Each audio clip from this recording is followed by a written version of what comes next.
Hi everyone, Dr. Ann Auburn here from the Natural Health Improvement Center in Grandville, Michigan. I'm here today on a beautiful Saturday recording this lecture, so I won't be able to answer your questions while I'm talking, but please leave your questions in the chat and somebody from my office will get back to you. Today I'm going to be talking about adrenal fatigue. Are you sick and tired of being tired? Then you might have some form of adrenal fatigue. And there's many different versions of it and stages of it. So let's get into it and see what it's all about. All right, could you have adrenal fatigue? Do you feel like you're carrying the weight of the world on your shoulders, but you don't have the energy to carry your own weight? You may have adrenal fatigue. Let's look at our adrenal fatigue questionnaire. Are you tired for no reason? Do you feel run down and stressed or even burn out? Are you having trouble getting up in the morning despite having a great night's sleep? Feel more awake, alert, and energetic after 6 p.m. than you do all day? We call that being wired and tired. Do you need coffee, colas, salty or sweet snacks to keep going, or crave salty or sweet snacks? Are you struggling to keep up with life's daily demands? Can't bounce back from stress, illness, or even exercise? Unable to tolerate life's little problems? Irritable or snapping at your friends, family, or work colleagues? Not having fun anymore? Decreased sex drive? If you answered yes to any of these questions, you may have adrenal fatigue. Adrenal fatigue issues are many. As a quick summary here before I get into the details, you can have elevated blood pressure, also elevated heart rate, or later on when it becomes chronic, your blood pressure can be low. You can use up core nutrients like antioxidants, minerals, vitamins. It might make you crave fat, sugar, and salt. Weight gain can also happen because of this. Adrenal fatigue, because of the neurological changes, also changes the brain's responsiveness to taste. Therefore, less healthy foods taste better to the person. It also changes the crosstalk from the abdominal fat to the brain. Fat tissue is a metabolic organ sending hormones and inflammatory messages to the brain. This reduces your sense of fullness and increases your sense of hunger, increasing belly fat and restricting weight loss. This can also lead to insulin resistance, and we'll talk about that later. There is good stress. I just want to make sure you understand that. There's adrenal fatigue stress and there's good stress. So let's look at those. Adrenal fatigue stress, maybe you're working hard for something, but you don't really care about it, or it's no longer fun. Good stress might be working hard for something that you love and you're enjoying every minute of it. It's great. You live off of it. So there's a difference there. You need adrenal stress to, face up to challenges and things like that, but you don't want it to become chronic and you don't want it to make your life miserable. All right, so let's look at cortisol and adrenal function. Cortisol is a life-sustaining adrenal hormone that maintains balance in bodily functions and therefore improves health and sense of well-being. But again, when that stress is sustained and cortisol is too high, that's when there's some negative effects. So what is adrenal fatigue? Adrenal fatigue is a collection of signs and symptoms caused by impaired adrenal function. Most commonly, it's associated with intense or prolonged stress, but it can also arise during or after acute or chronic infections or stresses. Its paramount symptom is fatigue that is not relieved by sleep. Of course, there are other symptoms as well. So let's go on and look at this. Adrenal fatigue is not readily identifiable. There's no one single test for it. It's a collection of various symptoms. You may look and act relatively normal, yet you live with a general sense of unwellness, tiredness, or just gray feelings. You may feel depressed, but it's not just depression, and you know it inside. It's because you're tired. People whose adrenals are fatigued often have to use caffeine, sugar, chocolate, carbohydrates, and other stimulants to get anything done. Other names for adrenal fatigue? Well, one thing I want you to know is it's not Addison's disease. That's where you don't have enough cortisol or production of cortisol to sustain life. That's a severe condition that has to be treated medically. It's not what we're talking about here. This syndrome has also been called hypoadrenia, subclinical hypoadrenia, neurasthenia, adrenal apathy, and adrenal fatigue. Although it affects millions of people, conventional medicine really doesn't recognize it as a distinct syndrome. But I can tell you that at our office, we've helped a lot of people with this condition.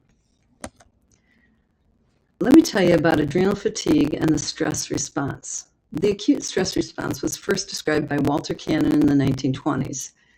It's a theory that animals react to threats with a general discharge of sympathetic nervous system fight or flight response. So this is where you might feel your heart race, or you might feel almost a little super energized inside. It's the response that was later recognized as the first stage of what they call the general adaptation syndrome.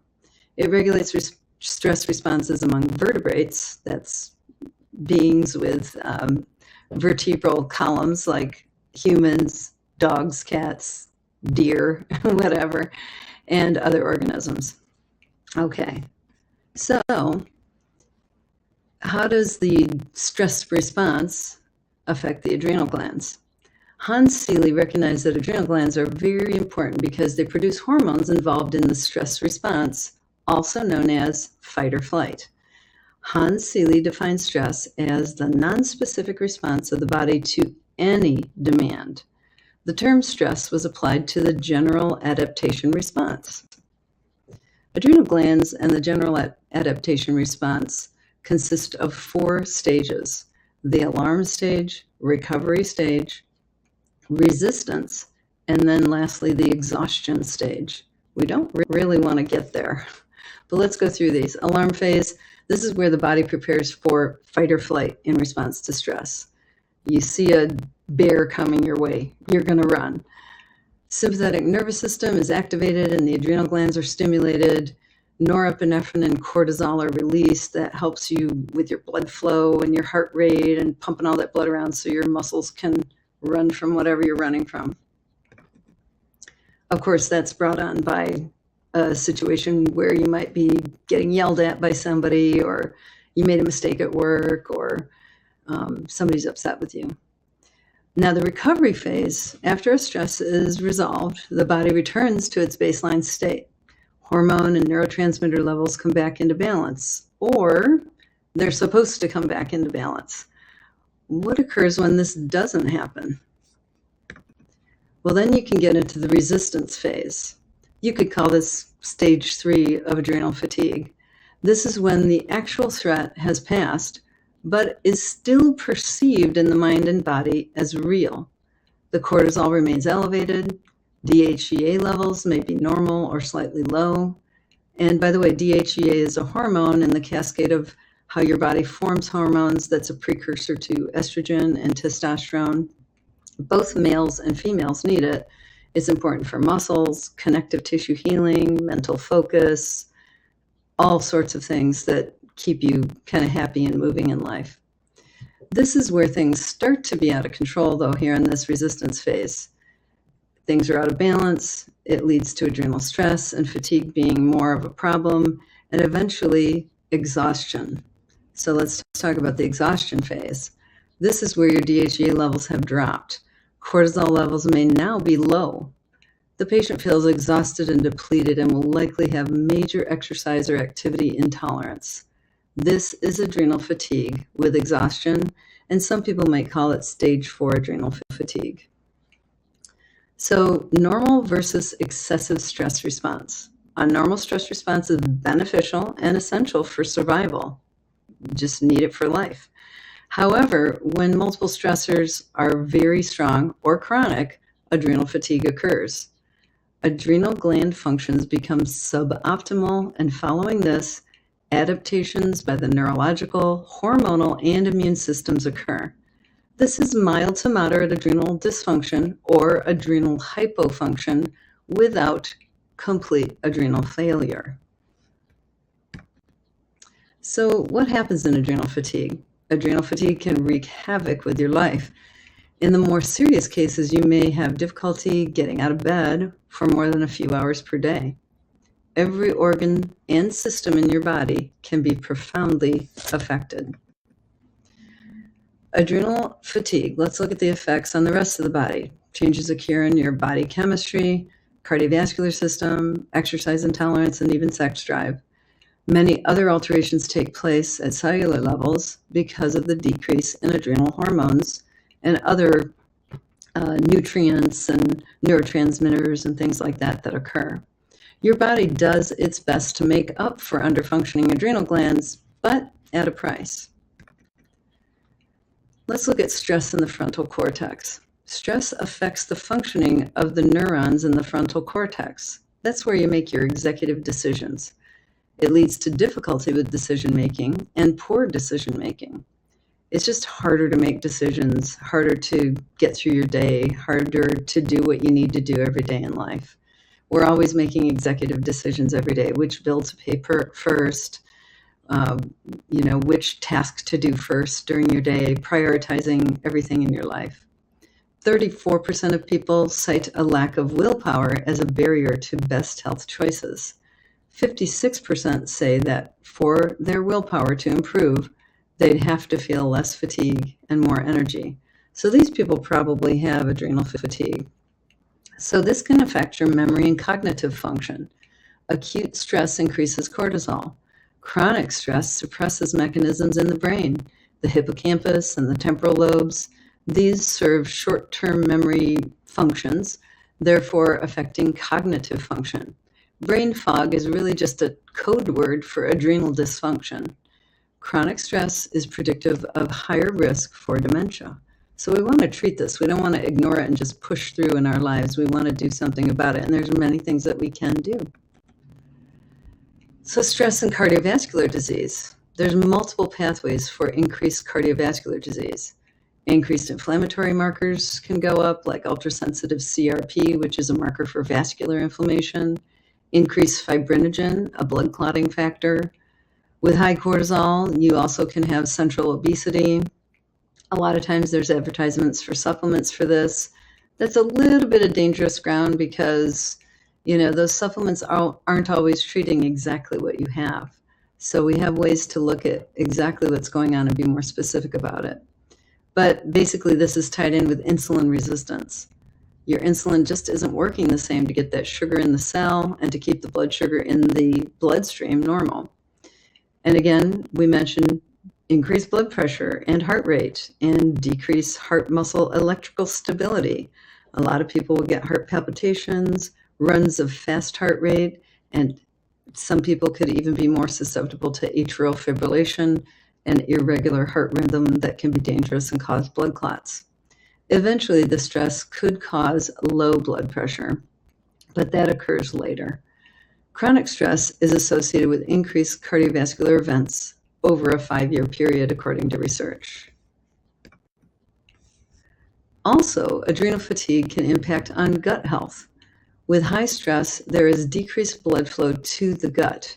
The gut is really lined with all kinds of blood vessels and lymphatics and other things to keep it healthy and to utilize the food that's going through your digestive system.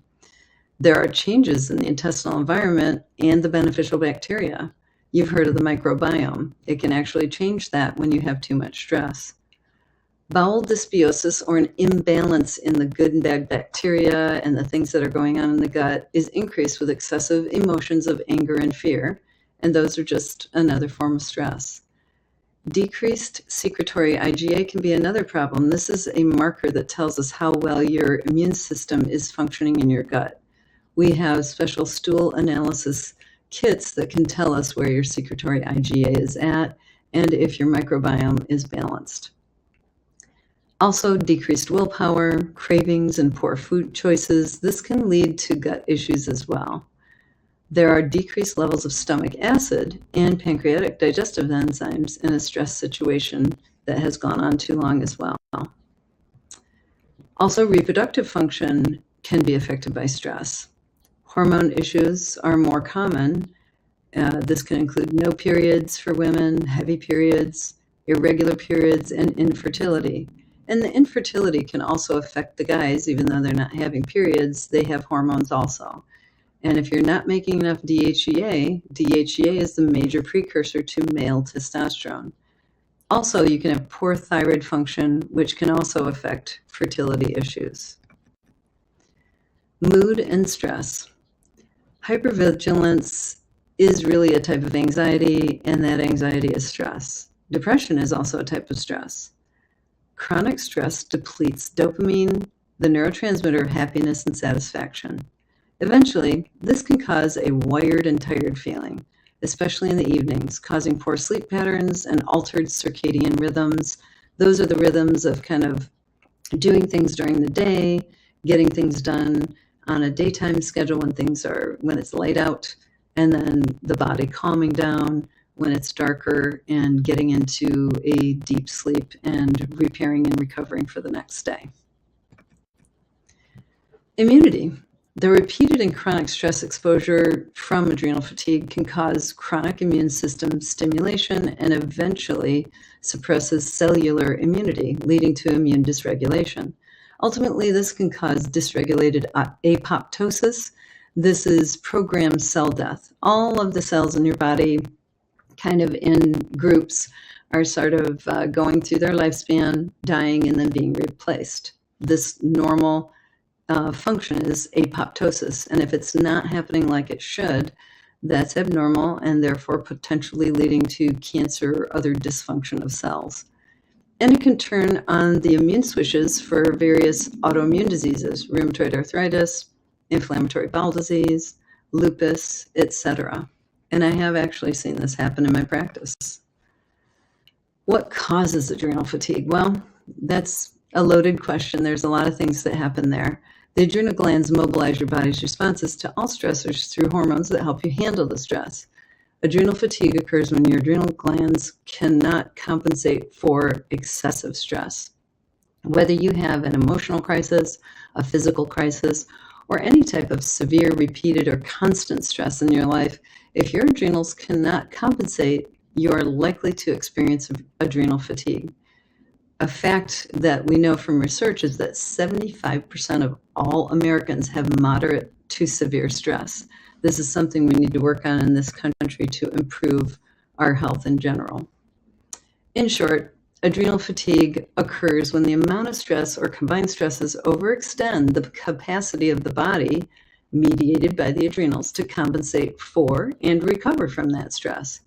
Once this capacity to cope and recover is exceeded, some form of adrenal fatigue is likely to happen. Now, I wanted to just share with you a few of my favorite books on adrenal fatigue and chronic fatigue. All of these books have a little bit different twist on, different things that affect it, how you can, handle it. One of my favorites is Adrenal Fatigue, the 21st Century Syndrome by James Wilson. And then you can see the other titles there, Revive, and Chronic Fatigue Unmasked. Also, Dr. Crook, in his book, The Yeast Connection, talks about, feeling sick all over, and this is going to create a version of adrenal fatigue. So handling any yeast overgrowth or candida overgrowth is important as well. And then Epstein-Barr virus is, it's a virus that causes colds, but also causes mono. You don't have to have mono for it to become a chronic viral issue. And in the book by Kasha Kynes, The Epstein-Barr Virus Solution, she talks about many things that would address adrenals, but also address handling and keeping the virus under control so that you can regain your health. And then in the book, Why Zebras Don't Get Ulcers, this explains how, we as humans don't act like the animal kingdom and recover from our stresses. We just take on repeated stresses over and over again, and that ends up causing, the alterations in the gut and the various parts of the body, and eventually can cause ulcers or chronic adrenal fatigue symptoms. So I just wanted to share those interesting books with you. Also, I wanted to explain everybody is different.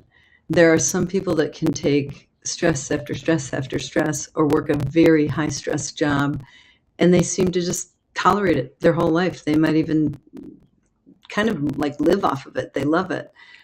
But one person may withstand the stress quite easily and be ready for more, but another person or that same person at another time may find the same stress overwhelming and impossible to bear. It kind of creeps up on you, so it's important to understand the onset and continuation of adrenal fatigue does have great individual variation. So if you're a spouse of somebody who is experiencing adrenal fatigue, try to be understanding, because it's a long road to get back to baseline and it takes a lot of work. And it's not like they're just faking it. They really are having some chemical changes in the body that we need to fix. So who's susceptible to adrenal fatigue? Well, anyone can experience adrenal fatigue at some time in his or her life.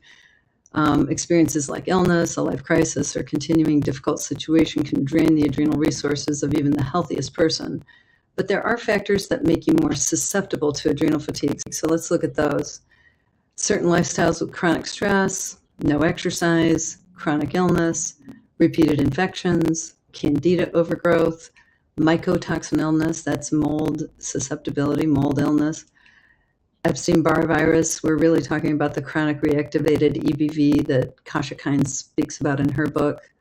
Pregnancy can be one of those stresses, especially the postpartum, where you're getting used to having a baby waking you up several times per night.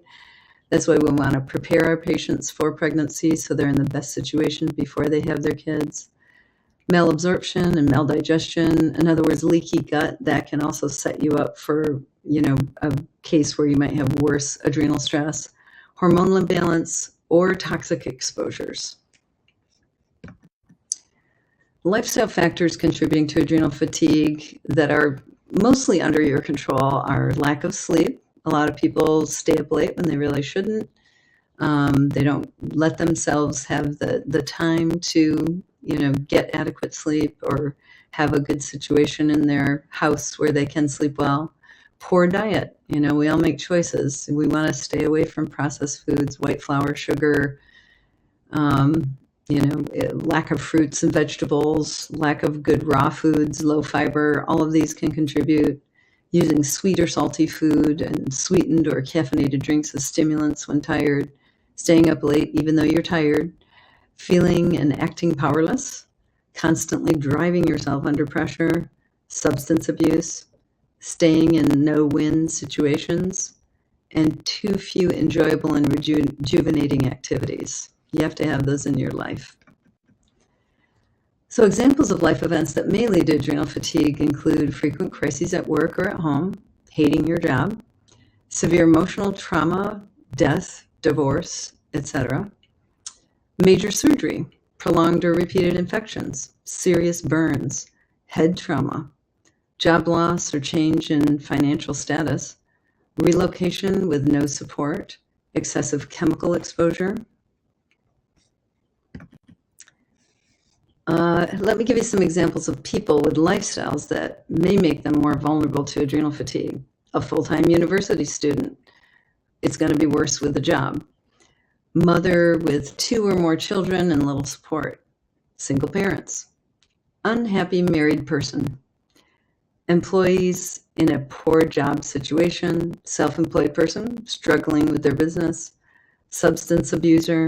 Shift worker on an alternating schedule. It's very hard on the body to go from day shift to night shift. A person who is all work and little play. So you can see those different things that might set you up for adrenal fatigue. Also, some health conditions might be related to adrenal fatigue. Any chronic disease will place demands on your adrenal glands. If you have a chronic disease and morning fatigue, your adrenals may be fatigued to some degree. Also, if you require steroid meds, you probably have at least some decreased adrenal function.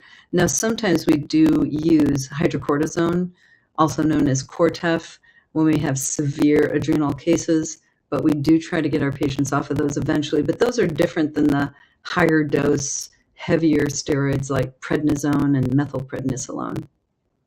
All corticosteroid medications are designed to imitate the actions of the adrenal hormones and cortisol.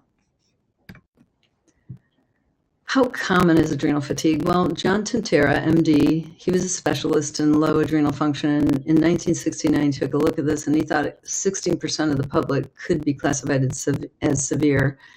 But he looked at it again, and he thought, well, if all the conditions of low cortisol were included, the percentage could be more likely about 66%. This was before the extreme stress of the 21st century living, 9/11, and the stress of COVID-19 and the various other disasters that we now know are all over the world all the time. With the internet, we instantly know about earthquakes. We instantly know about hurricanes. There's this, it's a good thing that we can communicate more, but with that instant information, one of the things I tell my patients is please don't watch the news or listen to every, horrible thing that's happening all over the world all the time, especially if you're in adrenal fatigue or if you're an anxious or stressed person. It's just going to make it worse. So how do we test for adrenal fatigue? We have a saliva kit that we use. It's very easy and accurate. Blood testing is a lot less accurate. In fact, the blood test is really not worth the time or money, in my opinion, because it doesn't really tell us the whole picture and it can be inaccurate. The saliva test is done at home. It measures the levels of the stress hormones cortisol and DHEA 4 times throughout the day, and it provides an evaluation by looking at it throughout the day, how the levels will differ from the morning to the evening. So here's a picture of a adrenal stress profile. This is the one from Genova. We have another one from another lab. They're very, very similar. It's measured in 4 samples throughout the day. You just collect saliva in a test tube 4 times in one day. The DHEA is measured along with the cortisol in the morning sample. And then once the sample set is complete, you just mail the tubes back into the lab. It's all set and ready to go. You just label it, and there's a number that you call to have it picked up. Your doctor will receive the copies of the results, and then you'll want to sit down with them and talk about them. So is saliva testing for hormones reliable? Yes. I've seen it many, many times pinpoint the areas of the day that the person is having problems. It really is accurate, and the NIH, National Institute of Health, does recognize saliva cortisol testing as being very accurate. Cortisol and adrenal function. So let's look at this again. What is cortisol going to affect in a stress situation? It'll affect blood sugar. It affects gluconeogenesis. This is the process of making blood sugar from stored fats or proteins in the liver or kidney. It affects the immune responses, as we've said. It affects anti-inflammatory actions in the body, blood pressure. I've mentioned that several times. Heart and blood vessel tone and contraction, central nervous system activation. We do need it for life. We just don't want it to be overstressed. Cortisol levels normally peak in the morning and reach their lowest around 4 a.m. It's vital for the adrenals to secrete more cortisol in response to stress, but cortisol levels must return to normal afterwards. Health problems result from too much circulating cortisol all the time and or from too little cortisol if the adrenal glands become completely depleted. I'll give you an example. Like people talk about high cortisol causing weight gain. Well, that's true, but you can also have weight gain with low cortisol because your body is underfunctioning, the metabolism is lower, and things like that. So again, this is a value of the saliva test. You can really tell if it's high or low. Then we get you the right treatment, not just a treatment that's designed for high cortisol, which is basically all those products you see out on the market, advertised on TV and the radio. So we can be more specific with our adrenal cortex stress profile. With this picture, you can see the person is very high in cortisol in the morning, kind of normal high at noon, then they're high again in the afternoon and kind of normal at night. In this picture, if you look down at the middle bottom, it's a little bit blurry, but the DHEA is in the green range. They're still doing okay there. So this would be kind of early in adrenal stress. Then as it continues, if stressors continue over and over again, you can see your DHEA down there in the middle is just to the left of the green box. And now you've got low cortisol in the morning and high cortisol all throughout the day, even at night when it's supposed to be low so you can get to sleep. And then in this picture, you can see now the curve is flattening down. It's kind of, sort of in the bottom green range, top of the yellow range there. The DHEA is actually low now. You can see it's kind of in the red box. This is kind of a danger sign. We want to reverse this as much as possible and as soon as possible. And then there is this picture where it's similar, but you've got sort of a hike in the cortisol midday, but you're starting out very low, and you're kind of in the green range, sort of normal range in the afternoon and evening. And in this picture, you can see the DHEA is very low in the red range. That means you're getting into the later stages of adrenal fatigue. So, prolonged levels of elevated circulating cortisol have negative effects: brain fog, dampened thyroid function, hyperglycemia, that's high blood sugar, osteopenia and osteoporosis, that's your bone loss, insomnia and fatigue, decreased muscle mass, high blood pressure, immune dysfunction and slow wound healing, increased abdominal fat. Chronically low levels of circulating cortisol are also associated with negative effects, such as, again, brain fog and mild depression, low thyroid function, hypoglycemia, fatigue, especially morning and mid-afternoon. I call these the 2 o'clock tireds. My patients have probably heard me say this many times before, that if you get the 2 o'clock tireds, there's a very good chance you have adrenal fatigue. Sleep disruption, low blood pressure, and again, when you're in the earlier stages with that high cortisol, it can be high blood pressure, lowered immune dysfunction, inflammation.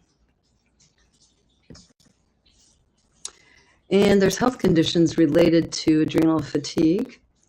If you're suffering from chronic disease, as I said earlier, and morning fatigue is one of your symptoms, your adrenals may be fatigued to some degree. We just have to figure out how much by doing our test and or talking to you. The test is better, but if some of my patients can't afford the test, we just talk in great detail about how they feel morning, noon, afternoon, and night, and sometimes we can nail it with that, although I think the test is better. Again, health conditions and adrenal fatigue. Remember, alcoholism, other addictions, food allergies, environmental allergies, autoimmune disease, Syndrome X, which is your insulin resistance, obesity, and hypertension. This is why it's important to pay attention to your diet and exercise. That's the core of everything that we do. Chronic fatigue, chronic recurrent infections, dental problems, including multiple cavities, gum disease, etc. Hormonal imbalance like polycystic ovarian syndrome, even PMS and amenorrhea, which is where you don't have periods, or menopause, where you're losing all your hormones. That can set you up. Also, a lot of my patients ended up with adrenal fatigue after they hit menopause and their body just didn't have the reserve to handle the stress that they were putting on themselves or that was coming into their life. Also, fibromyalgia, that's a chronic condition that can set you up. Gut imbalances, if your gut isn't working right, this is another core, very core part of integrative and functional medicine. We need to make sure your gut is functioning well, and sleep disturbance. So as holistic practitioners, we're going to look at all those things. We're not going to just do a test and give you supplements. Our goal is not to just sell your supplements. We want to get you well. We want to get you healthy. We want to get you back to your maximum potential naturally as much as possible. So again, I want to emphasize food and treating adrenal fatigue. It's very important to make better food choices when you're dealing with this. From James Wilson's book, The 21st Century Syndrome, I love this quote: "Even in the best of times, you need food to survive and be healthy. Adrenal fatigue is definitely not the best of times." And so the food choices you make become even more important to your survival and health. And that is so important in so many things that we deal with at our practice, but adrenal fatigue for sure. So food and treating of adrenal fatigue, let's summarize. These are James Wilson's 9 easy rules to follow. Eat a wide variety of whole natural foods. Combine a healthy fat, protein, and complex carbohydrate at each meal. Eat lots of vegetables, especially the bright colored ones. Salt your food to a pleasant taste and use sea salt. Some patients are so fatigued that putting a little salt in their drinking water also helps them to maintain some better adrenal function.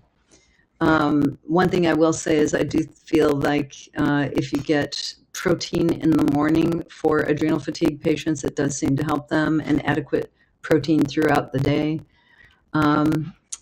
Eat mainly whole grains if you're going to eat grains. We are very careful about grains in our teachings at our practice because we know gluten, which is in wheat, barley, and rye, is not always the healthiest for almost anyone, but especially for those dealing with chronic illness. But if you're going to eat grains, make sure that they're whole grains, like whole oatmeal, whole quinoa, breads, pastas, and all the various, cookies, cakes, pies, and things like that. They're fun to have once in a while, but you don't want to be doing those on a regular basis unless, you are super fit and you can handle it. For vegetarians, make sure to combine grains with legumes or legumes with seeds or nuts to form a complete protein. And also vegetarians, I do encourage people to do, some fish maybe or some eggs. Otherwise, you may be lacking protein. And we want to make sure to check their B vitamins, especially B12, to make sure they're not deficient in that. Avoid fruit alone in the morning because it's just a carbohydrate. You're going to run out of gas in about an hour and then feel tired. Also, mix 1 to 2 tablespoons of fresh essential oils in your food throughout the day. It can be in the form of avocado, flax seeds, or it could be the oils like cold pressed olive oil is fantastic. It's not great to cook with though, so I prefer avocado oil to cook with. It's more stable at high heat. But if you mix these into vegetables, meats, and grains daily, this will give you some good fat energy to live off of. And eat high quality food. It becomes you. Also, I wanted to give you a little summary of foods to avoid. Of course, you probably know most of these, the white foods, sugar, flour, pasta, potatoes, rice. Even the whole grain brown version should be limited to 1 to 2 servings per day. Hydrogenated and partially hydrogenated oils, deep fried foods. There's toxic free radicals in them, so very minimal, if any at all, really in an adrenal fatigue situation. I would say don't eat any fried foods. Fast foods and junk foods, they're just not as clean. They have more toxins in them. You want to do as much clean food as possible. And the act of eating, let's talk about that real quickly too. You want to have a situation where you can eat in peace. How you eat can have a great effect on you and your adrenal glands. So you want to have some control over your eating environment. You want to choose a peaceful spot with pleasant surroundings, congenial conversation, and good company. And this promotes relaxation and digestion. What you're really promoting is parasympathetic nervous system function. We call the parasympathetic nervous system the rest and digest system. It helps you to heal and repair. Whereas if you have sympathetic overdrive, that's the excessive heart rate, high blood pressure, using up all your blood sugar, all of that sort of thing. That's not good for adrenal fatigue situations. And it's really not good for general health either. So eat your food sitting down in a relaxed position. Do not rush meals. Chew your food very well. You'll be getting more out of it. All right, summary of liquids to drink. So on the liquids, want to drink lots of water, pure, clean, spring water or filtered water is best. If you're going to drink reverse osmosis water, what I recommend is people get pH protector drops, and they put those minerals back in the water. Again, many people feel better if they slightly salt their water, especially in the morning, because that helps adrenal fatigue people. Other things that seem helpful but are not overstimulating are green tea, especially organic would probably be best, bancha tea, also herbal teas that do not have caffeine. So we kind of avoid black tea because that does have quite a bit of caffeine. Also vegetable juices. These are great. I don't want you to go excessive on the carrot juice or beet juice because those do contain a lot of carbohydrates and can raise your blood sugar. So you can have a little bit of that, but mix it with some greens. If you have your own juicer, it's really great if you can just make it fresh, because if you drink it within 20 minutes of making it, it's not going to be oxidized. You're going to get the most nutrition out of it. Also, goat's milk is more digestible than cow's milk. It's similar to human milk. It's lower in lactose. Some of our patients can't tolerate that either, so we use milk substitutes. We do a sensitivity test, and we can tell if people are allergic to goat, sheep, and cow milk, and if so, we would do milk substitutes, and there's many of those. Also, carob can be used in place of chocolate. Chocolate has a lot of caffeine in it and can aggravate hypoglycemia or hyperglycemia, and it can overstimulate the adrenals. So we try not to do a lot of chocolate, or just get rid of chocolate and substitute carob instead. Also, summary of liquids to avoid: chocolate, meaning like chocolate milk. So many people love chocolate milk. But it's got sugar in it too, so it's terrible for you. But the chocolate is going to be overstimulating. So caffeine, now some people can do this in moderation. It really depends on the person. Personally, I think most people can handle 1 to 2 cups daily, but some people cannot handle any caffeine at all. If you're one of those people, you know. And caffeine is detoxified by the liver. If you get overstimulated by just 1 or 2 cups of caffeine and it keeps you up at night, then we should do a liver detox with you, because that means that your liver, your phase 2 liver detoxification, really is not getting rid of that caffeine. It's kind of hanging on to it in phase 1. So, again, caution with caffeinated drinks like coffee. If you're drinking a lot of it now, don't stop cold turkey. You're going to have a terrible headache. Just go half caffeinated and then slowly pull yourself away from that, and then start introducing the things that I mentioned earlier. The green tea has some caffeine in it, but it doesn't make you crash after it wears off. So there's substitutes. Also, alcohol. It really should not be consumed by people suffering from adrenal fatigue, because it's just going to make you worse. It's just kind of like sugar. It's going to deplete you. It's hard on your liver. Especially, we do not want people with adrenal fatigue drinking every day. That is absolutely a no-no. But if you can get rid of it totally, that's what you should do while you're in the healing phase. Later on, when you're doing great, you can maybe have a glass, once or twice a week and see how you do. Soft drinks are also a huge no-no.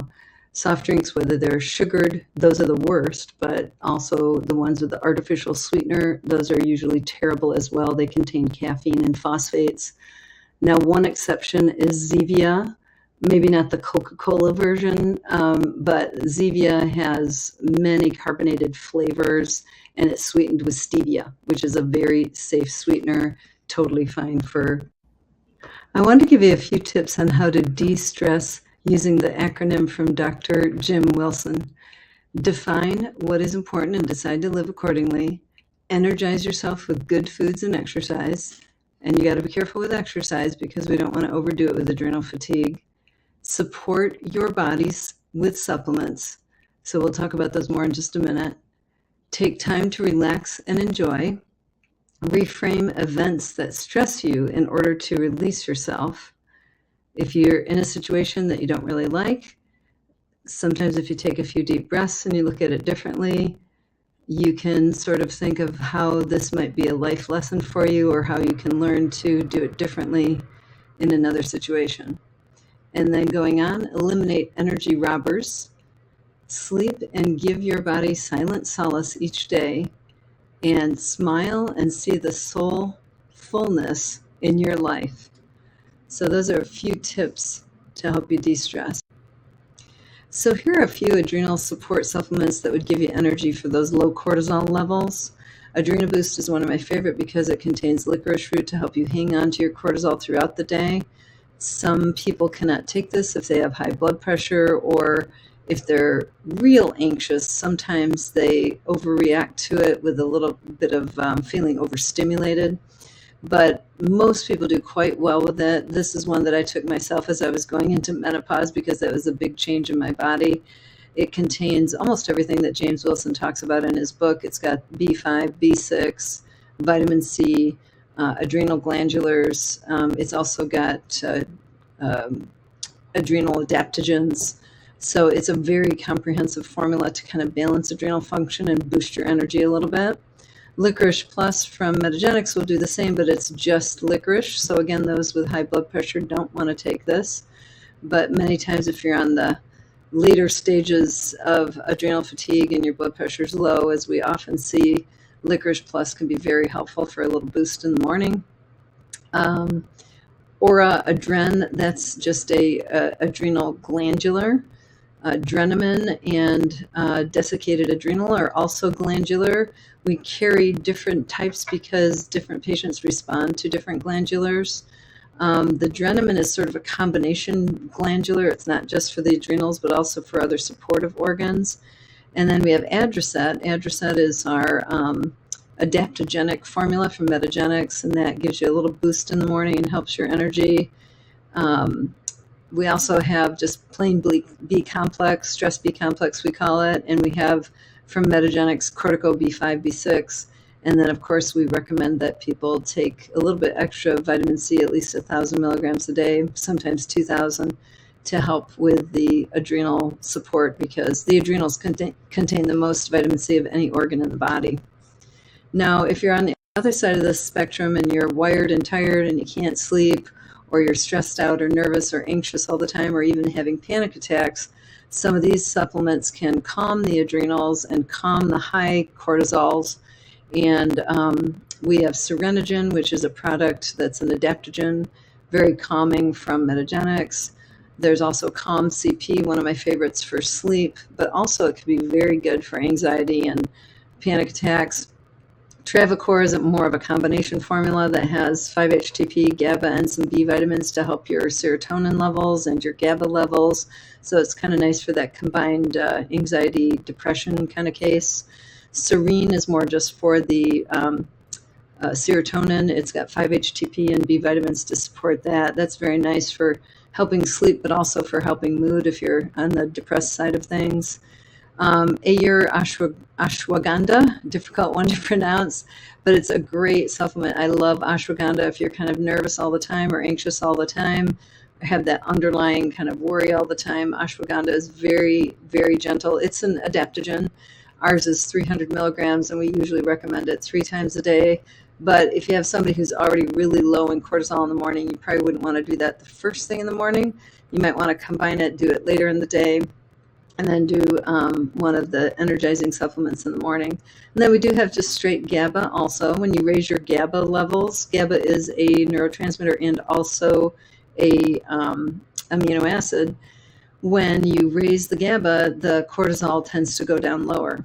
And vice versa too. When you raise cortisol, GABA tends to go down lower. So they kind of balance each other out. NT-CALM is a really nice formula for the really high cortisols and the very nervous or anxious person. It's got a combination of like theanine, GABA. There might be some 5-HTP in there. I don't remember, but that's a real nice combo formula. Copa de-stress is very fast acting to bring down the cortisol levels if you have a anxiety attack or you're just hyper reactive to everything. It works within a few minutes, usually 1 or 2 dropperfuls. Same with the Nucera, but Nucera is chewable. One note to make here is that Nucera does say that it's got milk in it, but it really doesn't. It's casein tryptic hydrosylate, and that is a fraction of the casein complex in milk, but it does not contain milk, and actually people that are allergic to milk can take it, and I've never seen any reactions. So that's just kind of an overview of some of the supplements we have. We have whole handouts for this at our office if you come see us, and also there are many, many calming herbs and supplements that we can use to help adrenal function. Adrenal support foundational, you always want to get your B vitamins and your multimineral multivitamin. So we always recommend that a person takes a multivitamin, but you have to be picky about the kind that you use. You don't want to use the kind that have like calcium carbonate and just regular old cyanocobalamin. You want methylcobalamin for your B12. You want methylated folic acid for your for your folate. So there's little things we can tell on the vitamins, and normally we need more support for those who have adrenals, not less. But we have 3 or 4 different multivitamins at the office, so we can find which one works for our patients. And then often we are doing a B complex, or we might measure B12 levels in the blood and see if they need B12 also. And then omega-3s are very, very important. If you are vegetarian, there are omega-3s that are vegetarian. I don't carry them at my office because I think the fish oils work much better. but some people do go for the vegetarian version, which you can find online. The two most important omega-3s are EPA and DHA, and those make your cell membranes function better, so your messages are getting in your cell to get things working for you in the cell and to get toxins out of the cell. And they're really, really good for your nervous system, and you need that kind of support when you have adrenal dysfunction. Now we want to promote healing. So again, use that de-stress acronym to get away from the energy robbers, get away from the bad relationships, establish good relationships, establish clear boundaries, and surround yourself with people that make your life better and have enriching experiences. Also, to promote healing, we want good sleep. You can't see all of my supplements there because my picture's over them, but several of these are like the calming supplements that we have in our repertoire. There's serine, Travacor, Trincor, melatonin, Calm CP is one of my favorites. All of these combined with 100 to 400 milligrams of magnesium can be super helpful. Also meditation, box breathing, prayer, or taking a walk and looking at things for 10 to 15 minutes prior to going to bed can be super important for getting that silent solace and that deep sleep for renewal of heart and mind and for adrenal healing. And you want to smile. You know, even sometimes if you don't feel like smiling, you need to make yourself smile, and you will be happier than those who don't. This is something that one of my aunts taught me when I was very young, and it's absolutely true. There's a physical action of smiling that turns on various neurochemicals and various immune functions in your body. And I think it's very important, even if you don't feel like it, to try and make yourself do it. Watch lots of comedies, have enriching, fun experiences, and remind yourself to laugh, and it will help your healing. Detoxification is also another important piece of what we do for adrenal fatigue. You can see this has many facets because it affects the entire body. You know, we may never be free of toxins, but our goal should be to reduce them to a level that we can live with, that our body can cope with, and still function optimally. We have several different versions of detox, and you can watch my detox lecture on YouTube if you want to find out more about that.